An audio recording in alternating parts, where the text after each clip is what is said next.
welcome back to my channel. I'm Katie, and today is a video inspired by Katie Moody. I really like Katie Moody, and I saw her last video about her favorite supplies for 2024. I'll link it in the cards, and it's been on my list for a while to film a video about what I've been using this year, because I really have pared it down, which it pretty much fits here, at least for my sketchbook practice. And so yeah, I'm gonna go over what I pretty much use. If you saw my previous video, which was the sketchbook tour, that was of this, half of this. I've actually added a couple of more drawings since then, but it's pretty much using yeah, my favorite supplies. So we're gonna go through and talk about my favorite supplies. Well, first is my Art Creations, Royal Talens Art Creations sketchbook.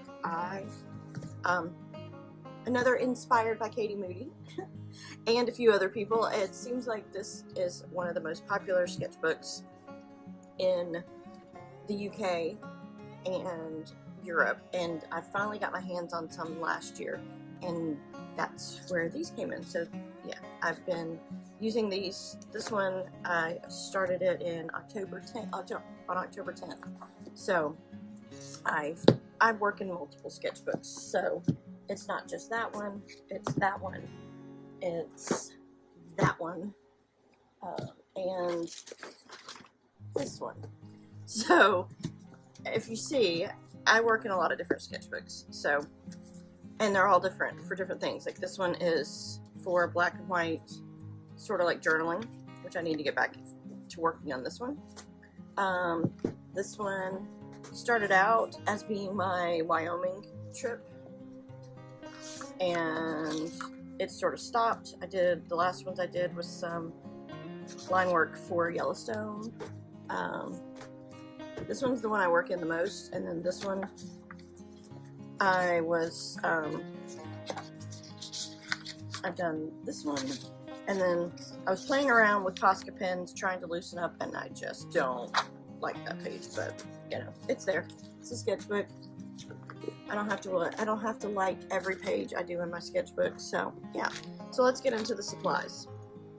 This bag, I actually got it last year when we were in Denver, Colorado at Fancy Tiger Crafts, and this bag goes with me all the time because it holds a ton, and what's in it are pretty much what I use all the time, which is this Tombow Mono pencil. It's my favorite. It's 4H. I have my eraser, little post-it notes if I want to come up with ideas.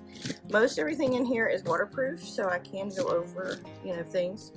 Like this one, this is a Write Tech 0.5 gel pen. These write really well, and they are waterproof. Micron, this is the plastic nib. I ruin all the other Microns, so I switched to just buying the plastic nibs, and I love them. Probably will never go back to the normal Microns, just because, like I said, I ruin them. I draw too hard. I always keep a glue stick. I have this jelly roll in there, but I really don't use this for white. I use this Pitt pen for white. It's the Pitt Artist Pen Calligraphy White 101. I need a new one. This one's about gone. But I really like the white pens from Pitt. These Pitt brush pens this one's a calligraphy pen. But these white pens work so much better over the Pitt brushes. So this is in there, but it's not really being used. And sometimes when I sketch, I like to use this. This is the Mitsubishi Vermilion Impression Blue pencil. I've had this for a while. It's getting, you know, it's getting pretty short, but I like that one. But then the next supply are these. I did not buy all these at once. I have collected them over the years. I still have some that I've got that accidentally got duplicates, but I absolutely love these. I've used Pitt Artist Pens for years, and this is the only fine tip one. I have a Pitt fine liner, and these hold up better than the Microns. So if you're going to get a fine liner, I would say the Faber-Castell fine liners are really, really good. But the brush pens, oh my goodness. I have a wide range of colors here. Some I don't really use a lot, but some I do. My go-to greens. I love the grays. I really have stocked up on the grays. Some of them I've bought individually, and some I've bought in packs. But yeah, I love the grays. I love the neutrals. They really do. I think this was the skin tone set, if I remember correctly. I've bought a lot of sets when they were rebranding, and they literally, Michaels put them on clearance for like $10 a pack, and so it was a great savings. So yeah, and then they rebranded the individual pens, and Hobby Lobby put them on clearance, and so I've got a lot of these for like I know these I only spent like maybe $1.50 for. So I didn't spend a lot, but like I've said, I've collected these over the years, and that's why I have such a large selection of them. And I really do like them. They're versatile. They are waterproof. I can draw over them with a color pencil. I can draw over them with pen. I also can go over like acrylic wash and things with them. So they work really good for layering for mixed media. And then this is a Speedball pencil case. This one is the 48 pencil case. And so as you see, I'm missing my fountain pen. I normally keep a preppy fountain pen in here, and that is my go-to fountain pen. I use the Carbon Black ink cartridge. These are preppy as well. I'll link them in the description box below. I buy these and have the preppy fountain pens because they're very inexpensive and they're great for drawing because you can flip them. But yeah, these are my go-tos. I have a Prismacolor in, this one is a HB. I have a Prismacolor Colorase that I like the no print blue. I've been around. I remember years ago working in a printing company, it's been about 30 years ago now. Everything that you didn't want printed but you could line everything up had a line of no print blue on it. So yeah, a little nostalgia there. I have some Faber-Castell Gold Faber color pencils, and then my Polychromos, which are my favorites. This is a Mono Zero eraser by Tombow, and they're refillable. I do like this for erasing like little small things, and the color pencils, when they're over something, you can almost erase it with that. I have my little ruler, and these are my favorite pencils. I just tell you, I don't use black. If you see, there's not a black in this. There's dark indigo. This is dark indigo, I think. And then I have, normally push it through. Yeah, this is dark indigo and Payne's Gray. And those are the two that I use if I want black. I just don't use black in my drawings, in my sketchbook pretty much, because I just don't like it. But Payne's Gray, you can see, it's getting short. But yeah, it's my favorite color. And then I really like these greens. I love green gold.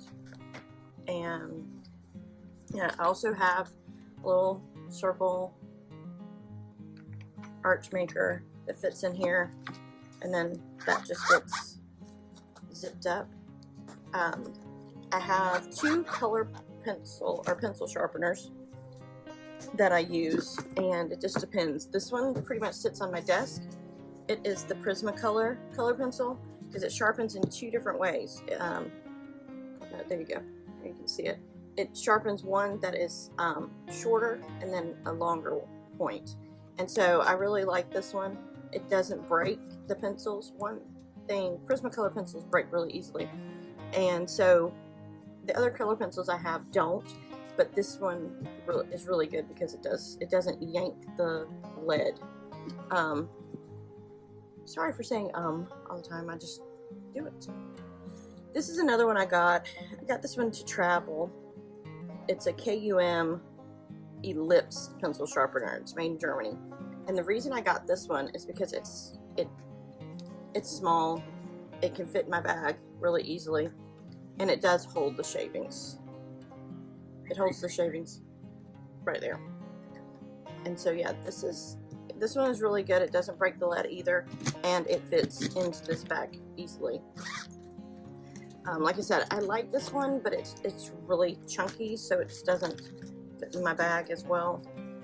But yeah, that's pretty much. Oh, and I also keep a clip. I keep a clip so that I can clip my page back when I'm working on it. It makes it a lot easier when you're sketching something to just, especially when you get to a page that's, you know, your sketchbook has gotten really chunky. A little clip works great. I do keep little sheets of copy paper so that when I don't do it all the way through, I just put it on like the first couple of pages until I've really passed that, and then I know it's not going to transfer. The pressure's not going to transfer. And then I just take them out and put them back in the back. But yeah, I don't keep things in between my sketchbook pages just because it gets really chunky if you do. And that's how it is. But yeah, there. I'm trying not to edit this video. I'm trying to just do it straight through, so I'm going to leave all of the little blips and ums and there's in there. So this is a quick little peek at my favorite supplies for 2024. So far, this is what I've been using all year. I hope you enjoyed this video. If you're still here, let me know what your favorite supplies are right now and what you're using for 2024 so far. And hit that like button, subscribe, and I'll see you soon.